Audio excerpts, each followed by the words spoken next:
जब बात होनी चाहिए वीवीपैट पर तो बात हो रही है सैनिटरी पैड पर। सोचिए भाजपा की आईटी सेल किस तरीके से महिलाओं के सैनिटरी पैड पर मुद्दा भटकाने का काम कर रहे हैं, या ये कहें कि भाजपा सरकार वीवीपैट और ईवीएम मशीनों को सेट करने में बिहार में लग चुकी है, क्योंकि भाजपा सरकार को अब घबराहट हो रही है कि बिहार में अब उनका चुनावी दांव काम नहीं आने वाला है। सोचिए 9 जुलाई को पूरे विपक्ष ने चुनाव आयोग के खिलाफ कमर कस ली है और बिहार बंद का ऐलान किया है। सोचिए उन लोगों से पेपर मांगे जा रहे हैं जिन लोगों के पास रोजगार नहीं है, रोटी नहीं है, घर नहीं है, परिवार नहीं है, द्वार नहीं है, जो एक वक्त की रोटी के लिए शहरों से कोसों दूर जाते हैं। सरकार कहती है कि उनको अब तो जन्म प्रमाण पत्र दिखाना पड़ेगा, उसके बाद ही वोट डाल पाएंगे। सोचिए किस तरीके से जनता को परेशान किया जा रहा है। लोगों के वोटर लिस्ट से नाम काटने की खबरें लगातार सामने आ रही हैं। अगर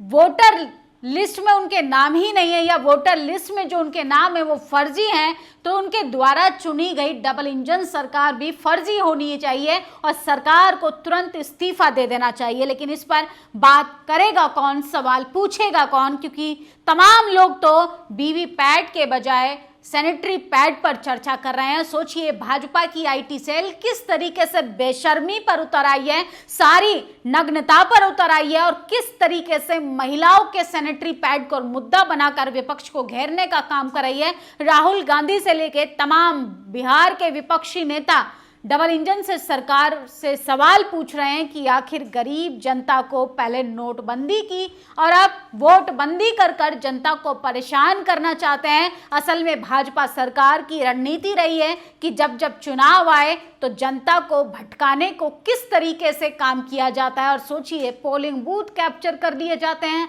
ईवीएम की गड़बड़ियां लगातार सामने आ रही है, चुनाव आयोग पर सवाल उठाए जा रहे हैं। लेकिन मजाल है कि चुनाव आयोग अगर इस पर मुंह खोले, इस देश में तो ऐसा लगता है कि चुनाव आयोग हुआ करता था 14 से पहले, 14 के बाद वो भी खत्म हो चुका है। आरजेडी पार्टी के ट्विटर एक्स हैंडल से एक पोस्ट जारी किया गया है। सोचिए न्यूज 18 की ये हेडलाइन से बिहार चुनाव वोटर वेरिफिकेशन पर ईसी का यू टर्न, विपक्ष की मांग पूरी, अब 9 को नहीं होगा बिहार बंद। आरजेडी के ट्विटर हैंडल से ट्वीट किया गया इस दलाल चैनल की हेडिंग देखिए, ये बिके हुए लोग स्वयं से कह रहे हैं कि अब बिहार बंद नहीं होगा। क्या किसी विपक्षी नेता ने ऐसा कहा? इस चैनल की 1 महीने की रिपोर्टिंग देखिए, फिर आकलन करिएगा, सारा पोल खुल जाएगा। सोचिए तेजस्वी यादव ने तो कल मीडिया को जिस तरीके से लताड़ा वो वाकई में काबिल तारीफ है। इस देश का अगर टीवी अखबार में बैठे पत्रकार ढंग से काम करते हैं तो आज देश की स्थिति ये नहीं होती। और सोचिए उसके बाद मनु मानसिकता के पत्रकारों ने तेजस्वी को घेरने का प्लान बनाया। प्लान अफसोस फ्लॉप हुआ और उन्होंने कहा कि एडिटर फेडिटर जैसे लोगों का अगर नाम लेने पर आ जाएंगे तो सबके सब धरे के धरे रह जाएंगे। उनका ये बयान सुनिए। कुछ मीडिया है उनका टीटीएम करने का काम भी लोग छोड़ेंगे नहीं। ताबड़तोड़ तेल मालिश करो, मीडिया के लोग एजेंडा सेट करते हैं, प्रोपेगेंडा करते हैं। ऐसे लोगों ने बिहार और देश को बर्बाद करने का काम किया है। हम खुल के कहना चाहते हैं, कुछ ऐसे अखबार है विपक्ष की बात को नहीं छापते।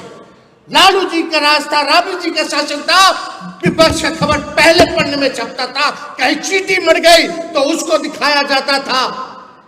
आज बिहार में अपराध हो गया, बढ़ रहा है, लेकिन इन कायरों की हिम्मत नहीं है कि पहले पन्ने पे छाप सके।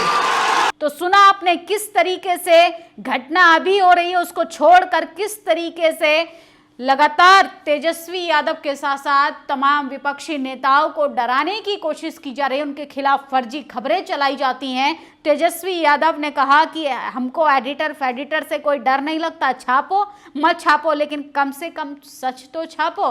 तो सोचिए, और उन्होंने किस तरीके से मंच से इस देश के टीवी अखबार के पत्रकारों को भी लताड़ लगाई, ये भी आप उनका बयान सुनिए। आज की मीडिया पत्रकारों का खा गया नहीं पता और दलाली में कोई कमी नहीं। भाजपा के निर्देश पर खबर चलाना, उनका एजेंडा स्थापित करना, संघी दुष्प्रचार को मजबूती देना, सरकार प्रचार के लिए बिक जाना, सत्ता के बजाय विपक्ष से सवाल पूछना। सोचिए किस तरीके से देश के टीवी अखबार लगातार एक मोनोपोली के तहत काम कर रहे हैं। अगर आप विपक्ष कि किसी बहुजन समाज से आते हैं तो जंगल राज। यही उत्तर प्रदेश की बात करें, यही मध्य प्रदेश की बात करें तो वहाँ पे क्या अमृतकाल चल रहा है, जहाँ सबसे ज़्यादा धांधली की जा रही है। तो भाजपा सरकार चुनाव हारने से घबरा चुकी है और सोचिए पहले ही उसने वोट लिस्ट के नाम पर वोटरों को डराने का काम कर दिया है। जिन लोगों के पास एक वक्त का खाना नहीं है उन लोगों से जन्म प्रमाण पत्र मांगा जा रहा है। मोदी सरकार सबको बर्बाद करने वाली है। मोदी सरकार ने पहले महाराष्ट्र में 75 लाख वोट बढ़ाए और अब बिहार में चुनाव से पहले वोटर लिस्ट में घपला कर रही है। 2 करोड़ वोट काट रही है। अगर ऐसा करके चुनाव लड़ा जाता है तो एक समय ऐसा आएगा जब सरकार को पछताना पड़ेगा। हमारे लिए देश सबसे बड़ा है, अगर देश और संविधान सुरक्षित नहीं तो हम सुरक्षित नहीं। मल्लिकार्जुन खड़गे का भी ये बयान सुनिए, उन्होंने किस तरीके से सरकार को चेतावनी दी है। ये तो सरकार, मोदी सरकार सबको बर्बाद करने वाली है। वोटर लिस्ट में घपला शुरू। आज बिहार में चुनाव लड़ रहा है, वहां 2 करोड़ वोट काट रहे हैं। कि सरकार अगर आज ऐसा कर रही है तो आने वाले टाइम में भी उसको खामियाजा भुगतना पड़ेगा झूठ के बलबूते पर। सोचिए, जनता को गुमराह कर जनता को जुमला देकर आप ज्यादा दिन सत्ता पर स्थापित नहीं रह सकते। बीएसपी सुप्रीमो मायावती ने लगातार बिहार में जिस तरीके से घटना हो रही है और खून खराबे की राजनीति हो रही है उसको लेके भी एक बड़ा अहम सवाल उठाया है। वैसे तो बिहार में खासकर दलित, पिछड़े, अति पिछड़ों, गरीब, शोषितों, उनकी महिलाएं आदि विरुद्ध के खिलाफ जुल्म, जाति हत्या, जातिवाद, शोषण, इन वर्गों के लोगों के उनके हक से वंचित रखने में हमेशा काफ़ी चर्चाओं का विषय रहा है। लेकिन राज्य में विधानसभा में आम चुनाव से पहले जिस तरीके से हिंसा को बढ़ावा दिया जा रहा है, गोपाल खेमका की राजधानी पटना में सनसनीखेज हत्या ने पूरी कानून व्यवस्था पर सवाल खड़ा कर दिया है। क्या यही है डबल इंजन का डबल विकास? सोचिए, दिन दहाड़े लगातार खबरें ऐसी आ रही हैं, लोगों को मारा जा रहा है, कानून व्यवस्था की धज्जियां उड़ाई जा रही हैं, ईसी को डराया जा रहा है, ईसी को चुप कराकर चुनावी गड़बड़ियां कराई जा रही हैं, वोटर लिस्ट से लोगों के नाम काटे जा रहे हैं और भाजपा सरकार कह रही है कि हमने विकास किया है, विकास के नाम पर वोट देना चाहिए। और सुप्रीम कोर्ट में ओबीसी को मिलेगा आरक्षण, 64 साल बाद पुराने नियम में बदलाव, सीजेआई ने किया मंजूरी। अब एसटी, एससी, ओबीसी को सुप्रीम कोर्ट में मिलेगा आरक्षण। प्रशांत कनौजिया ने सवाल पूछा है कि जब भी वंचित वर्ग का व्यक्ति पद पर पहुंचता है तो सबसे पहले न्याय करता है, व्यवस्था परिवर्तन करता है। अब सीजेआई को ये भी सुनिश्चित करना चाहिए कि ये पद जल्द से जल्द भरे जाएंगे या सिर्फ खबर है। और सोचिए, जातिवाद की जड़ें कितनी मजबूत हैं।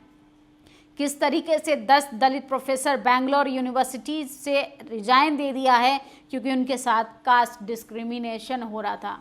राजनीति होती रहेगी लेकिन जातिवाद पर कौन बोलेगा? जातिवाद की जो जड़ें हैं वो इतनी मजबूत हैं कि उस पर राजनीति करने के लिए तमाम नेता हैं, लेकिन उसको ख़त्म करने के लिए कोई भी एक व्यक्ति पहल करना ज़रूरी नहीं समझता।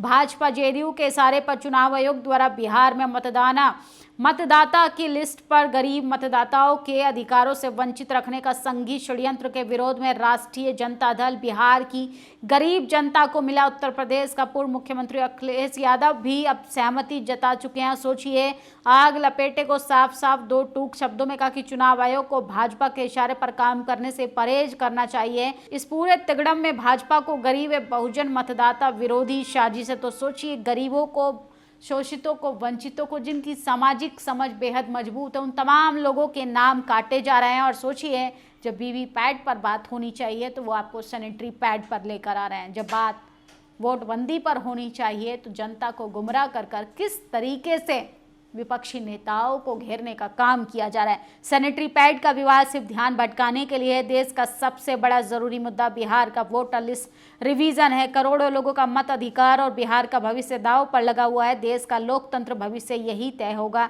भाजपा को बनाए खेल में ना उलझे तो बीजेपी से सावधान रहिए। भाजपा एक तरफ आपको ऐसे ऐसे मुद्दों में उलझाएगी, कभी सिंदूर लाएगी, मंगलसूत्र लाएगी, मटन मछली मुजरा करवाएगी। और सोचिए, अब तो सैनिटरी पैड पर महिलाओं की इज्जत को तार तार कर रही भाजपा के तमाम आईटी सेल के लोग किस तरीके से बेशर्मी पर उतर आए हैं कि सही मुद्दों पर वाजिब सवाल सुनने के लिए तैयार ही नहीं। बिहार वासियों, अपने वोटरों की सुरक्षा करें।